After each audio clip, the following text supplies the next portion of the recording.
ಇಲ್ಲಿ ನೋಡಿ ಸ್ನೇಹಿತರೆ, ಇದೇನ್ ಕಾಣಿಸ್ತಿದೆ ನಿಮ್ಗೆ, ಇದು ಗೊಣ್ಣೆ ಹುಳ ಅಂತ.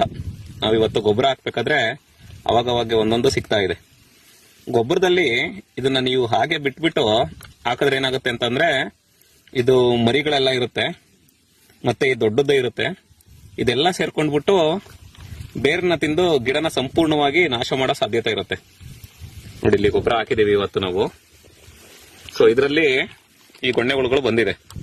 ಇದನ್ನ ಹೇಗೆ ಹೋಗ್ಸೋದು ಅಂತ ಅಂದ್ರೆ, ಮೆಟಾರೈಸಿಯಂ ಅಂತ ಹೇಳ್ಬಿಟ್ಟು ಒಂದು ಫಂಗಸ್ ಇರುತ್ತೆ. ಅದನ್ನ ನೀವು ಗೊಬ್ಬರದಲ್ಲಿ ಮಿಕ್ಸ್ ಮಾಡಿ ಕೊಡ್ಬೋದು, ಅಥವಾ ಗೊಬ್ಬರ ಹಾಕ್ಬಿಟ್ಟು, ನೋಡಿ ಗೊಬ್ಬರ ಏನ್ ಹಾಕಿದೀವಿ ಇದಕ್ಕೆ ಆಮೇಲೆ ಸ್ಪ್ರೇ ಮಾಡ್ಬೋದು.